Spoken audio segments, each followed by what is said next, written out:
Namo Tassa Bhagavato Arahato Sammasambuddhassa. According to Theravada Buddhism, there are three kinds of enlightenment body. They are full enlightenment Sammasambodhi, the enlightenment of silent Buddha Vicheka body, and the enlightenment of a disciple Savaka body. The enlightenment of a disciple is further divided into three types. The enlightenment of a chief disciple, Eka Savaka body, like that of Venerable Sariputta and Mahamoggallana. The enlightenment of a great disciple, Mahasavaka body, like that of the Venerable Mahakassapa and Ananda.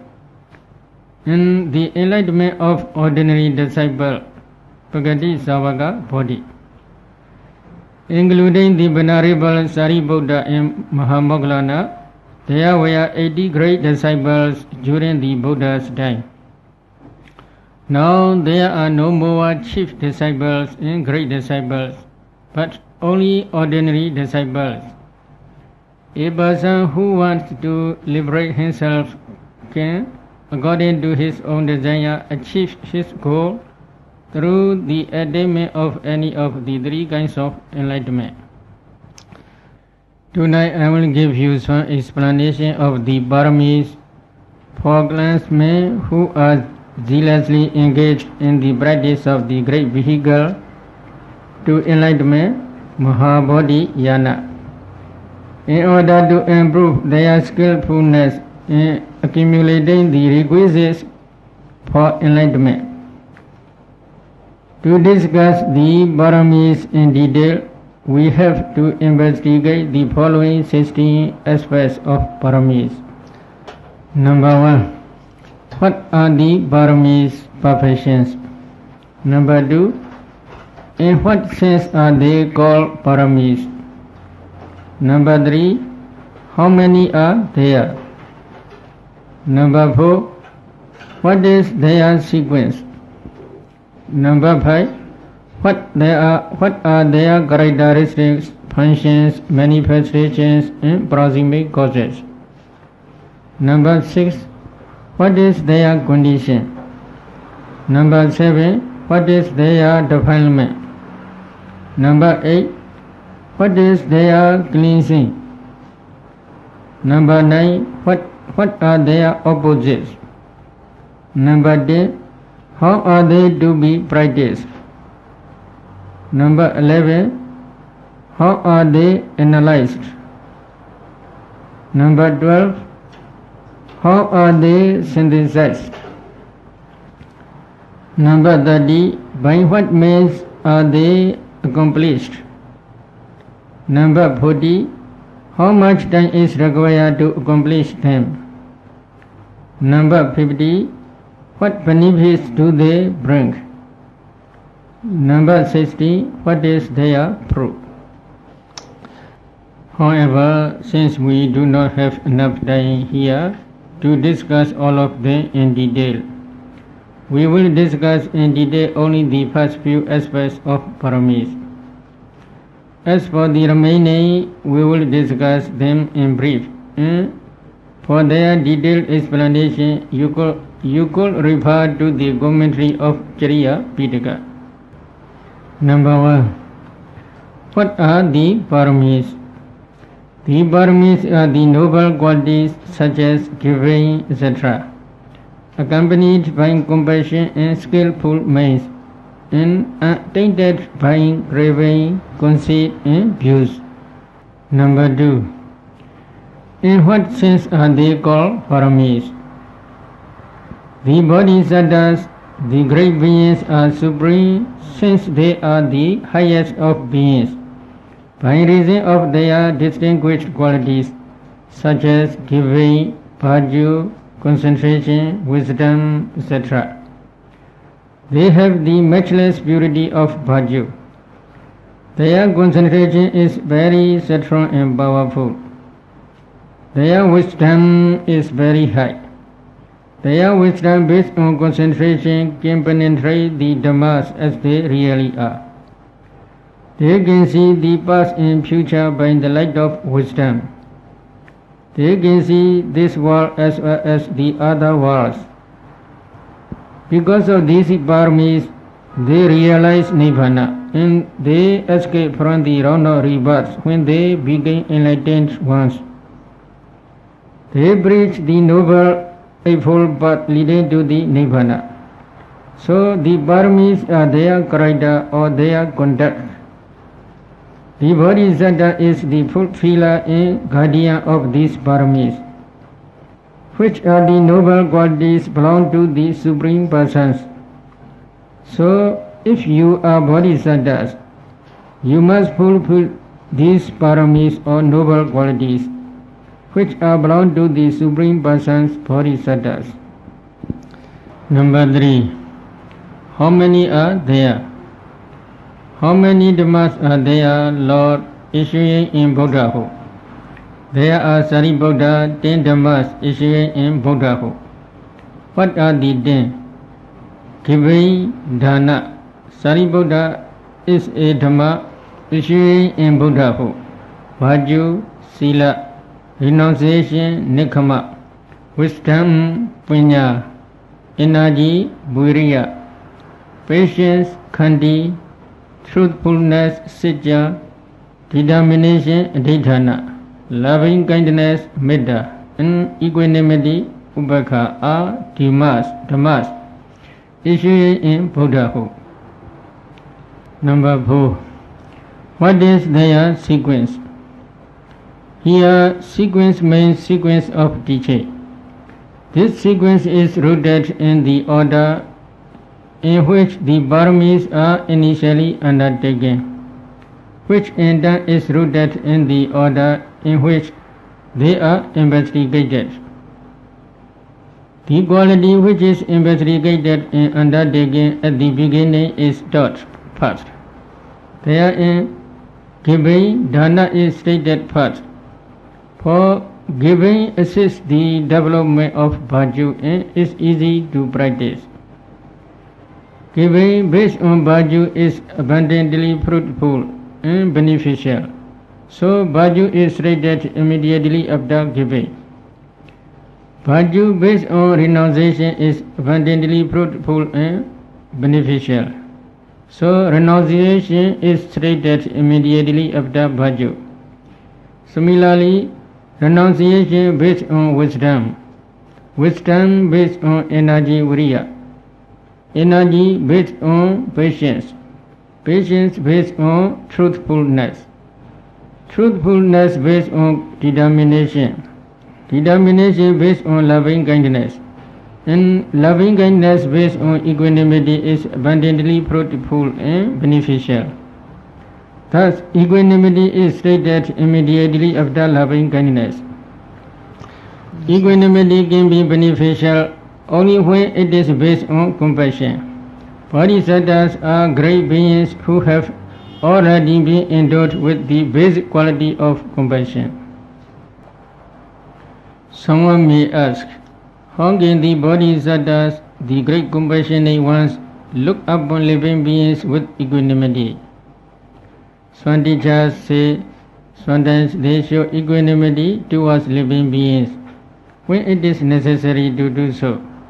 But others say they do not show equanimity towards living beings, but towards the offensive actions performed by beings. Another method of explaining the sequence may be given. Number 1. Giving is stated at the beginning, A.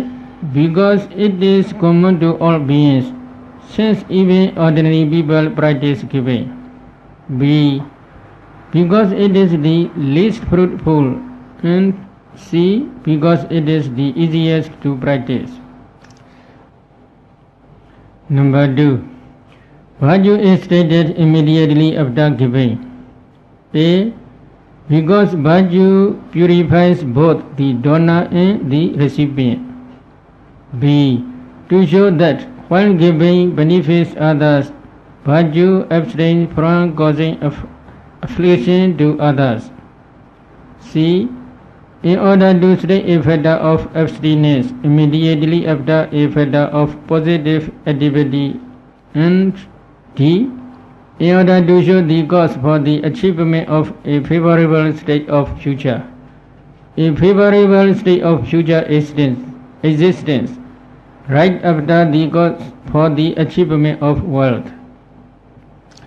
According to the working of the karmic law, the practice of giving brings as its retribution the acquisition of wealth.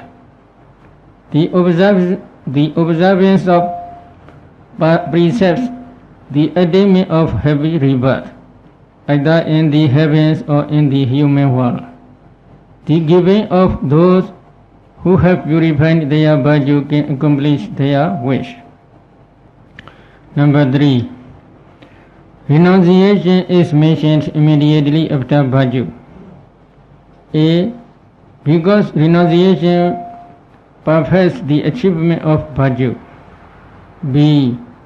In order to teach good conduct of mind, immediately after teaching good conduct of body and speech. C.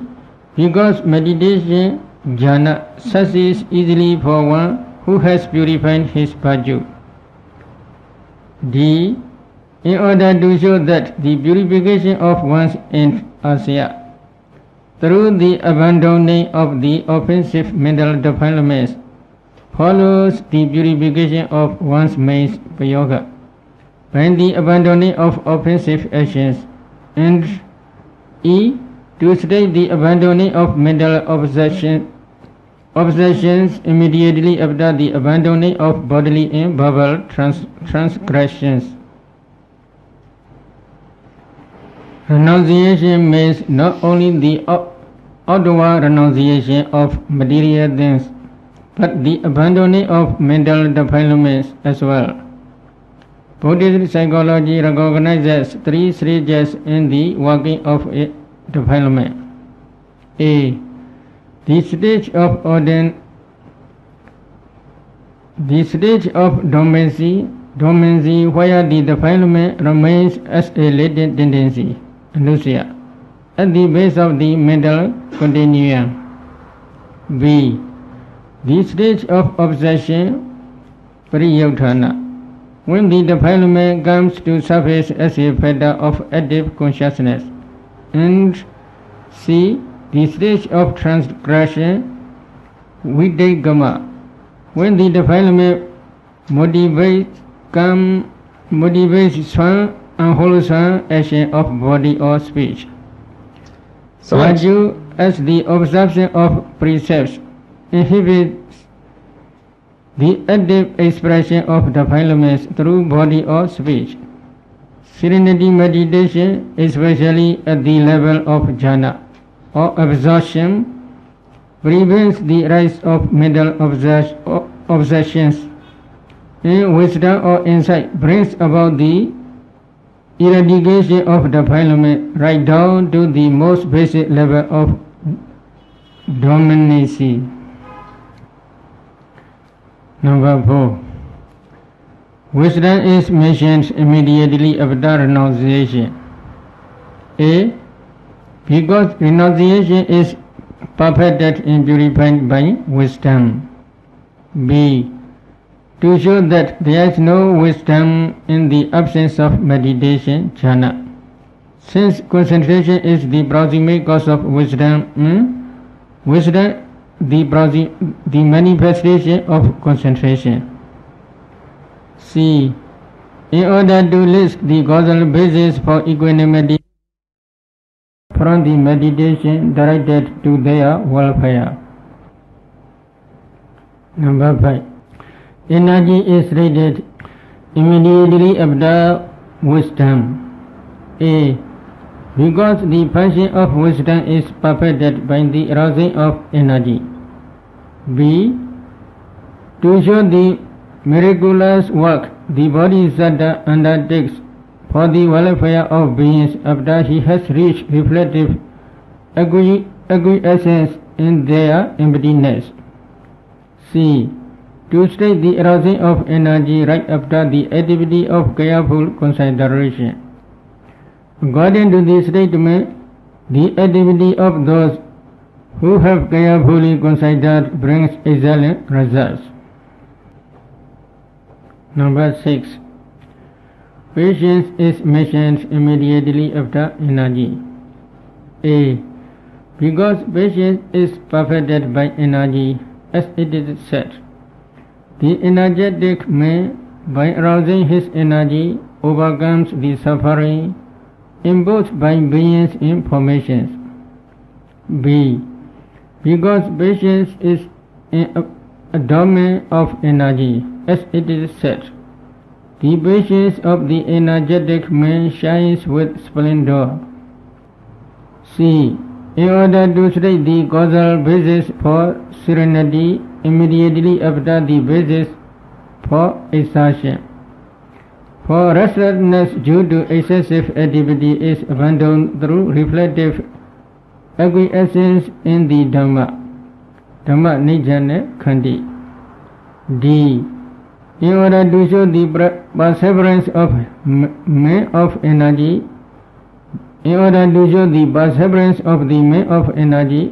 since one who is patient and free from restlessness perseverance in his work.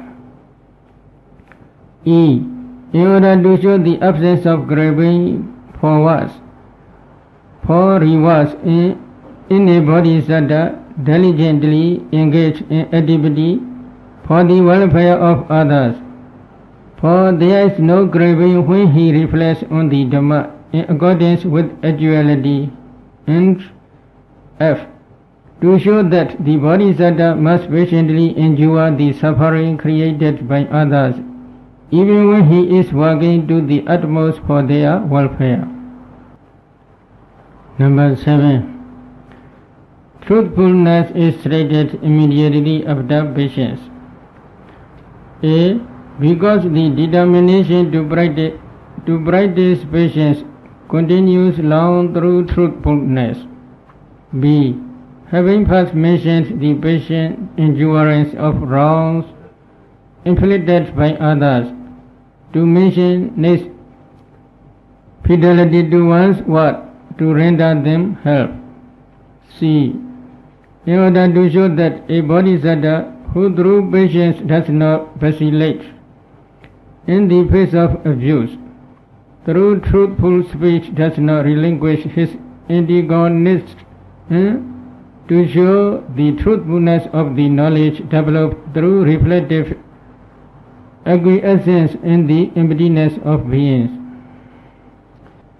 Number 8. Determination is stated immediately after truthfulness. Because truthfulness is perfected by determination, since abstinence from falsehood becomes perfect in one whose determination is unshakable. B. Having first shown non-deception in speech, to show next unshakable commitment to one's word.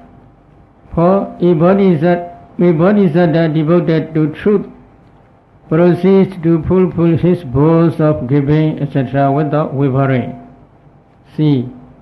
To show right after the veracity of knowledge, the complete accumulation of the requisites of enlightenment, bodhisambhara. For one who knows things as they really are, determines upon the requisites of enlightenment, and brings them to the completion by refusing to vacillate in the face of their opposites. The requisites of enlightenment are the paramis themselves, divided into two groups: the requisites of merit, punya sambhara, and the requisites of knowledge, jnana sambhara. Number 9. Loving kindness is mentioned immediately after determination. A. Because loving kindness perfects the determination to undertake activity for the welfare of others. B. In order to list the work the work of actually providing for the welfare of others, right after stating the determination to do so, for one determined upon the requisites of enlightenment, abides in loving kindness. And C. Because the undertaking of activity for the welfare of others proceeds imperturbably only when determination is unshakable. Number 10. Equanimity is mentioned immediately after loving kindness. A. Because equanimity purifies loving kindness. B. In order to show the intemperance one must maintain towards the wrongs inflicted by the others when one is providing for their welfare. C. Having mentioned the development of loving kindness, to state next the development of the quality which evolves from it. D. To show the Bodhisattva's wonderful virtue of remaining impartial even towards those who wish him well. Thus, the sequence of paramis should be understood as explained. Number 5. What are their characteristics, functions, manifestations in proximate causes? Firstly, all the paramis without exception have as their characteristic the benefiting of others, as their function the rendering of help to others or not vacillating, as their manifestation the wish for the welfare of others or Buddhahood, and as their proximate cause great compassion or compassion in skillful minds. Number 6. What are their basic conditions? In brief, the basic conditions of paramis are: number 1, the great aspiration, vinihara; number 2, great compassion in the knowledge of skillful minds, ubaya kosala jnana; number 3, the 4 grounds for Buddhahood, Buddha bhumi; number 4, 60 mental dispositions, ijjhasya; number 5, reflective knowledge of the benefits of giving, etc., and the danger of non-giving, etc.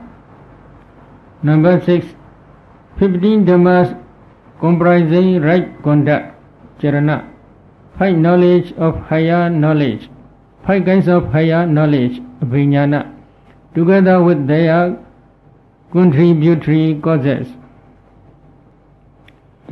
The condition of paramis is firstly the great aspiration, vinihara. This is the aspiration supported by the 8 qualifications to be shortly discussed, which occurs thus: A. Crossed, I will cross; free, I will free; tame, I will tame; calmed, I will calm; comforted, I will comfort; attained to Nibbana, I will lead to Nibbana; purified, I will purify; enlightened, I will enlighten. This is the condition for all paramis without exception. The 8 qualifications through which the aspiration succeeds are: number 1, the human state; number 2, the male sex; number 3, the cause; number 4, the sight of the Buddha; number 5, the going forth; number 6, the achievement of noble qualities; number 7, extreme dedication; and number 8, strong desire. Number 1, the human state, manussata. The aspiration for Buddhahood only succeeds when made by one who has attained to the human state of existence, not when made by one existing as a Naga, Subhana, etc. Why? because these other states do not correspond with the state of Buddha, who always arises in the human state. Dear audiences, if you have strong enough wish or desire for Buddhahood, you may fulfill your wish one day. But there is one proverb which runs thus: if wishes were horses, beggars might ride. It means that if things could be obtained merely by wishing for them, poor people will soon be rich. Thus, only making a wish to be a Buddha is not enough to attain Buddhahood. You must fulfill the 10 paramis by giving up your external belongings, lamps and life. If you practice so, you may attain Buddhahood one day. Number 2. The male sex, Linga Sampati. For one who has attained to the human state, the aspiration only succeeds when made by a man, not when made by a woman, eunuch, neuter or hermaphrodite. Why? Because the Buddha is always of the male sex, and because there is no fulfillment of the required characteristics in these other cases. As it is said, this is impossible because this cannot come to pass, that a woman might become a holy one, a perfectly enlightened Buddha, etc. Majjhima Nikaya, that book, page 100.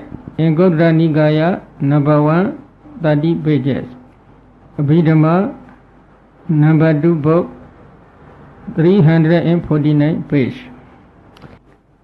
Even for a man, the aspiration only succeeds for one endowed with the necessary supporting conditions, one who has achieved the requisite causal foundation, not for anyone else. He should be capable of attaining hardship. While listening to a short stanza related to the Four Noble Truths from the Buddha, or at the end of the stanza, he should have enough paramis to attain hardship in such a manner. Before a person is confirmed by a Buddha to be a Bodhisattva, how should he try to possess such paramis? Majjhima Nikaya commentary states that A. He goes forth under the Buddha. B. Purifies his virtue. C. Learns the Buddha's teachings.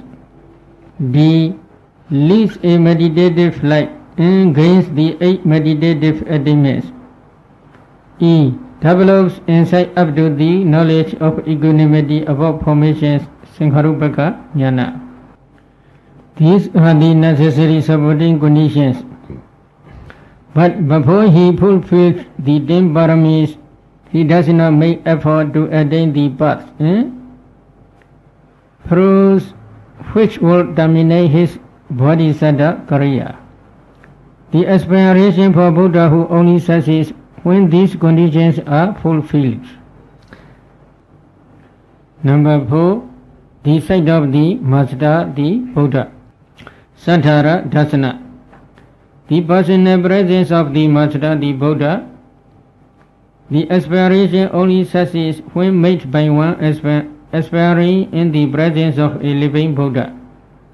When made after the exalted one has passed into Pranirvana, before a shrine, at the foot of the Bodhi tree, in front of a Buddha image, or in the presence of Vichaka Buddhas, or the Buddha's disciples.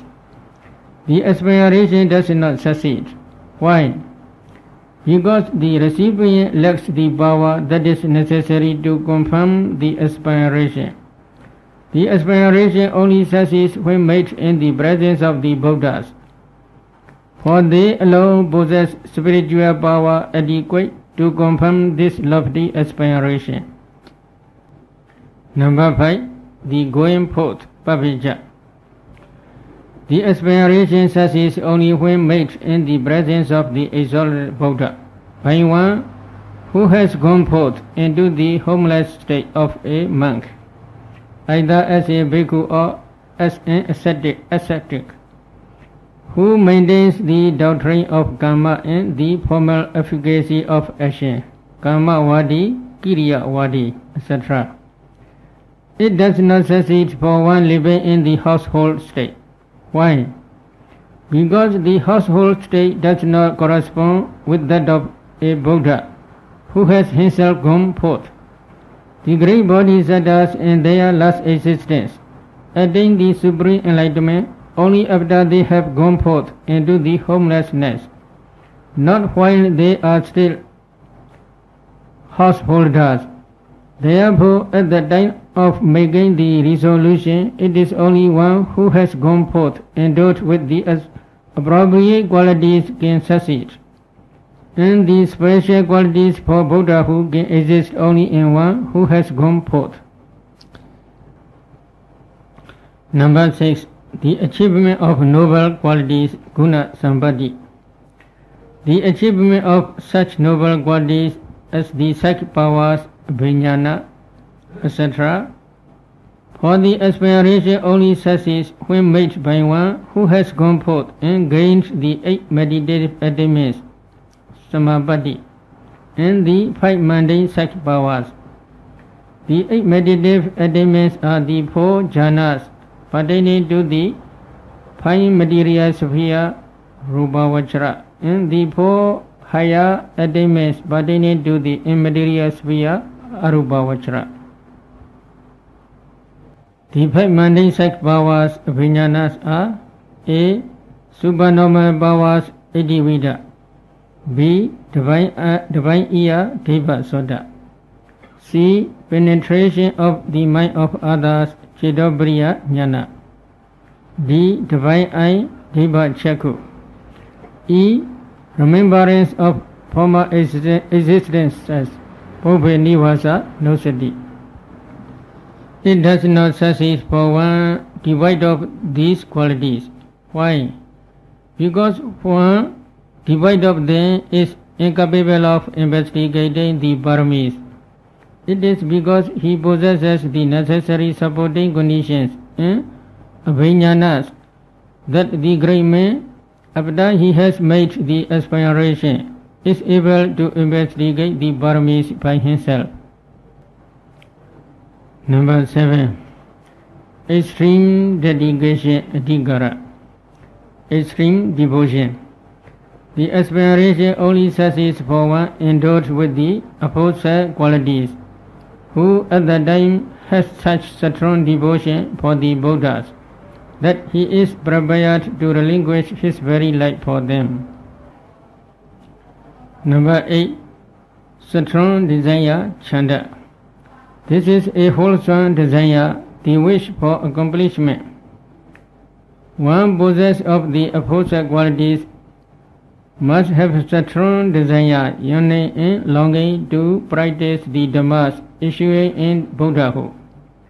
Only then does his aspiration succeed, not otherwise. The following similes illustrate the magnitude of the desire required.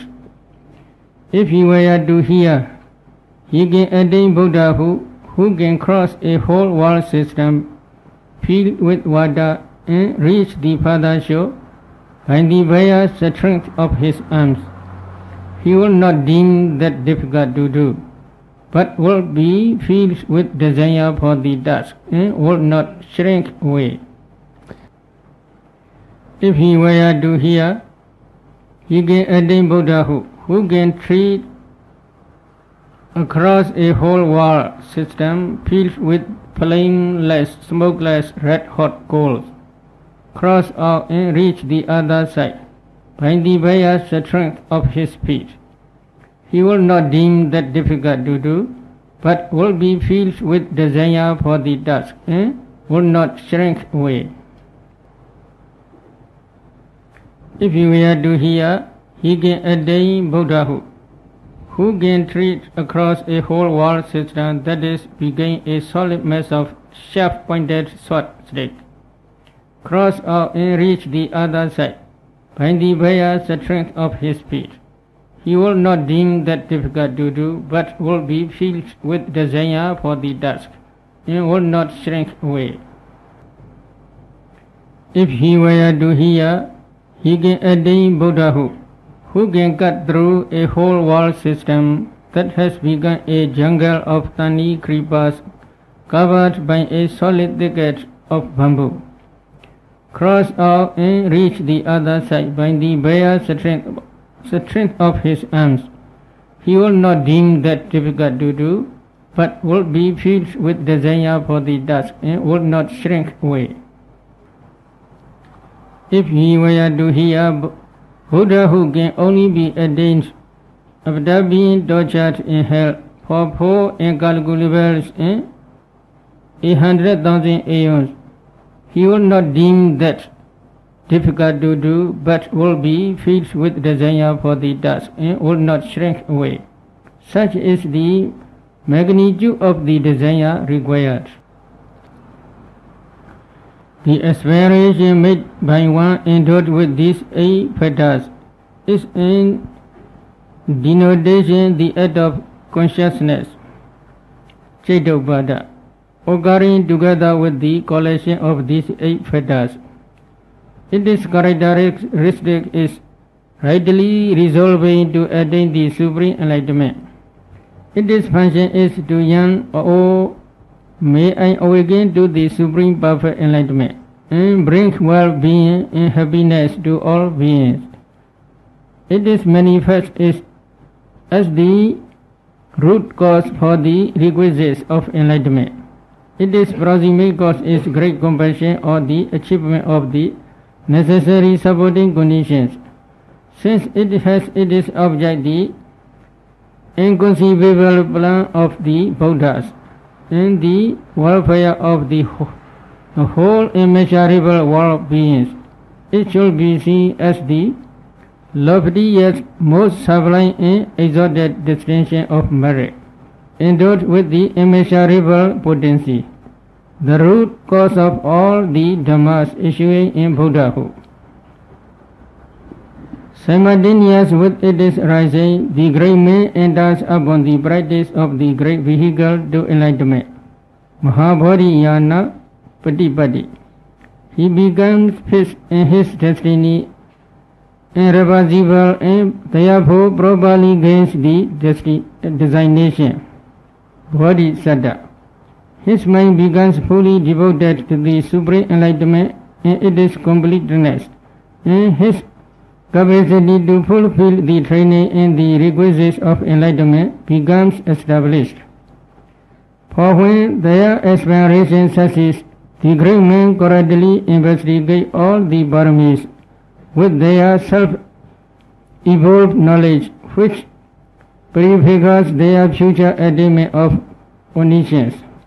Then they undertake their practice and fulfill them in due order, as was done by the wise Sumedha after he made his great aspiration. Great compassion and knowledge of skillful means.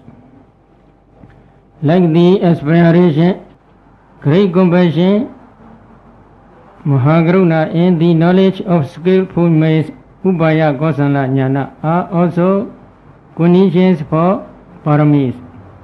Therein, the knowledge of the skillful means is the wisdom which transforms giving in the other 9 virtues into requisites of enlightenment. Through their great compassion and the knowledge of skillful means, the great men devote themselves to working uninterruptedly for the welfare of others, without any concern for their own happiness and without any fear of external difficult course of conduct that great bodhisattvas must follow. And their nature is such that they are able to promote the welfare and happiness of beings, even on occasion when they are merely seen, heard of, or recollected, since even the sight report or thought of them inspires confidence. Through his wisdom, the Bodhisattva perfects with himself the character of a Buddha. Through his compassion, the ability to perform the work of a Buddha. Through wisdom, he brings himself across the stream of becoming. Through compassion, he leads others across. Through wisdom, he understands the suffering of others. Through compassion, he strives to alleviate their suffering. Through wisdom, he becomes disenchanted with suffering. Through compassion, he accepts suffering. Through wisdom, he aspires for Nibbana. Through compassion, he remains in the round of rebirth. Through compassion, he enters the round of rebirth. Through wisdom, he does not delight in it. Through wisdom, he destroys all attachments. But because his wisdom is accompanied by compassion, he never desists from activating the benefits of others. Through compassion, he shakes with sympathy for all. But because his compassion is accompanied by wisdom, his mind is unattached. Through wisdom, he is free from I may gain and mine may gain. Through compassion, he is free from lethargy and depression. So too, through wisdom and compassion, respectively, he becomes his own protector and the protector of others, a sage and a hero, one who does not torment himself and one who does not torment others, one who promotes his own welfare and the welfare of others, fearless and a giver of fearlessness, dominated by consideration for the Dhamma and by the consideration for the world, grateful for favor done and favored and forward in doing favors for others, devoid of delusion and devoid of craving, accompanied in knowledge and accomplished in conduct, possessed of the powers and possessed of the grounds of self-confidence. Thus, wisdom and compassion as the means for attaining each of the specific fruits of the paramis is the condition for the paramis, and the same baya is a condition for the resolution as well. 4 grounds for Buddhahood. Like the great aspiration, great compassion and wisdom, the following 4 factors also form basic condition of the paramis. Number 1. Endeavor Usaha. It is the endeavor for the fulfillment of the perfections, sacrifices and practices, parami, jaga, chariya. Number 2. Higher intelligence, omega. It is the knowledge of skillful means. Number 3. Firm standing, vatana. It is imperturbable determination in practices leading to Buddhahood. Beneficial practice, hita chariya. It is development of loving kindness and compassion. 16. Mental dispositions. Mental disposition is inclination or temperament, which influences the formation of one's personality. It is basically of 2 types, good and bad. There are 16 dispositions of good type, namely inclination towards renunciation, to solitude, to non-greed, to non-hatred, to non-delusion, to liberation, and inclination towards each of the 10 paramis.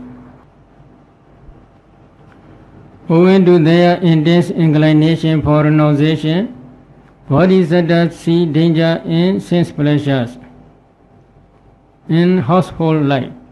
Because of their intense inclination for solitude, they see danger in company and social life. because of their intense inclination for non-greed, non-hatred, and non-delusion. They see danger in greed, hatred, and delusion. Because of their intense inclination for liberation, they see danger in all forms of existence. The Paramis do not arise in him who does not see danger in greed, etc. Therefore, the inclinations for non-greed, etc. are also the conditions of Paramis. Likewise, the inclinations to giving virtue, etc. form conditions of Paramis. Inclination to giving means constant inclination for giving through intensity of non-greed by seeing danger in its opposites.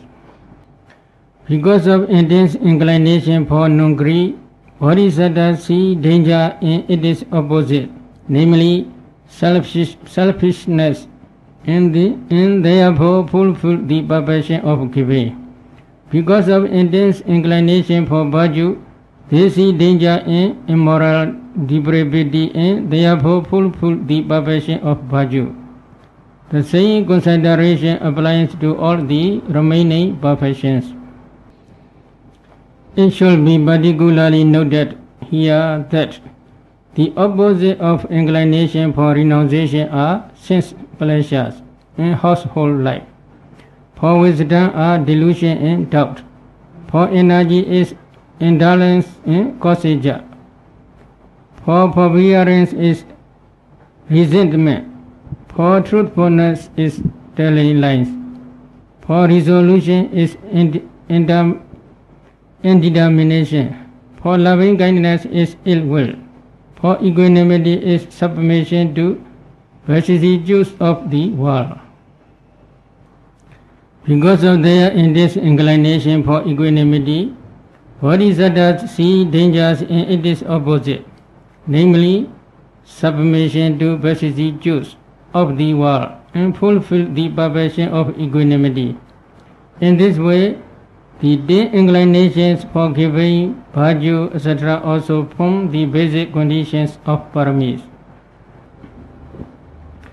Considering the basic conditions of Paramis mentioned above, I would like to discuss with you some basic qualities to be continuously developed in your daily life, to accumulate enough Paramis to be a confirmed Bodhisattva.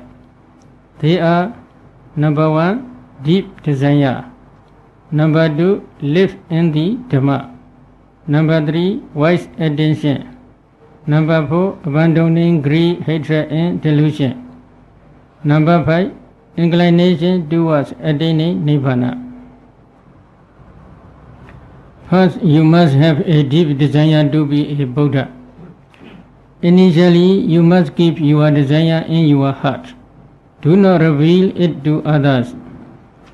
You reveal it only when you have fulfilled the 8 conditions of being a human being, being a man, meeting a living Buddha, etc. to succeed in making the great aspiration. And the desire then must be strong enough as that I mentioned before. You must be willing to walk across a whole world system filled with red-hot coals, etc. if it were necessary. Second, you should always live in the Dhamma. This means that you should fulfill the 10 Paramis in every moment of your life, for many years, lives, and aeons, kalpas. You should, after seeing the danger in the slightest faults, be ever diligent in abandoning greed, hatred, and delusion. Do not think that a minor fault does not account, for an unwholesome act may be enough to make you deviated from the Bodhisattva path. For example, in one of his past lives, the future Devadatta was a friend of our Bodhisattva. Both of them made a wish to be a Buddha, but later, in another past life, the future Devadatta, on account of gold bowl, conceived a grudge towards our Bodhisattva.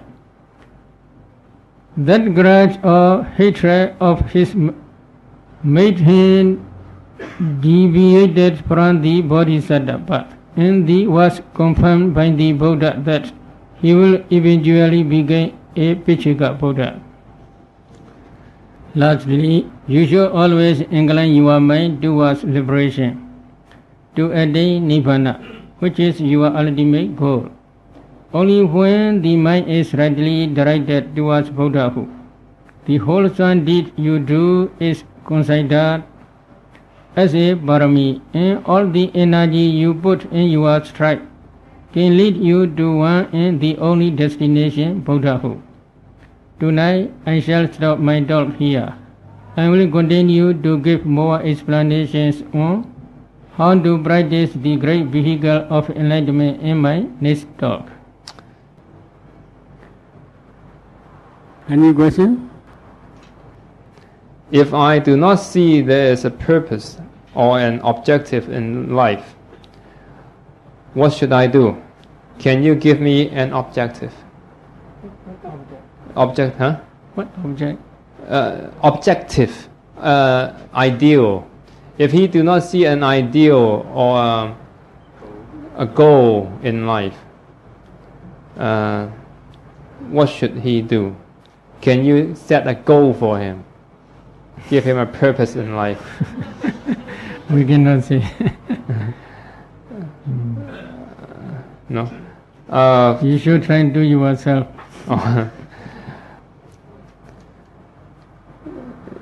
The second question is, he is asking the 10 paramita, from what sutra they were based on. There is in our Theravada Pitaka Buddha Vansa Pali text. In Buddha Vansa Pali text, as a stanza, Buddha taught many thousand stanzas. In that sutta also you can see. Now tonight I related these paramis from Chariya Pitaka commentary. You can see in Chariya Pitaka commentary also these paramis.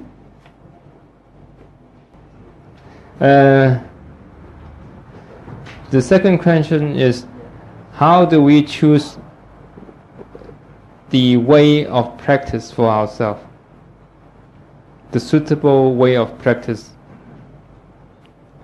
The Mahayana, Mahabodhiyana, or just the Arahat way of liberation. This depends on your own desire. If you want to go to see Nibbana quickly, then you should choose Savaka body, Arhataship. The question is that why is it necessary to be a man in order to be a Buddha? Why a woman cannot be a Buddha? Have you seen women become Buddha? So women's life cannot become Buddha. So now this parami is especially referring sure prediction. Another translation. What? Definite prediction. For definite prediction, man's life is necessary. If a woman wants to become Buddha, firstly you should try to be man. After that you should fulfill 10 paramis up to possess definite prediction.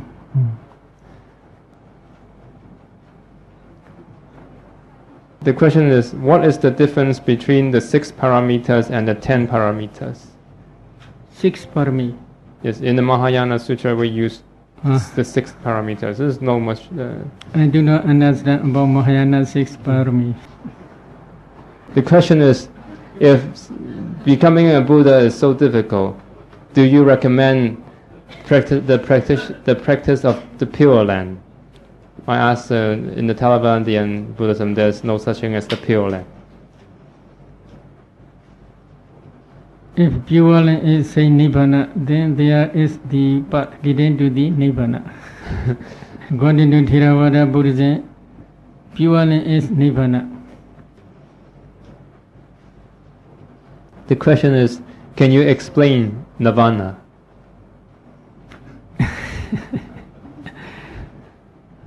You should practice to see practically. We can explain in many different ways. Nibbana is the cessation of materiality, mentality, we can say. Nibbana is the cessation of samudaya sajja, we can say. Nibbana is the cessation of dukkha, suffering, we can say. So in different ways we can say. That's stop. Sharing merit. Idame bunya aswakya waha hodu idame bunya nibbana sa pachyo hodu idame bunya sabha sadhana pajema desabe mesama punya baga labandu sadhu sadhu sadhu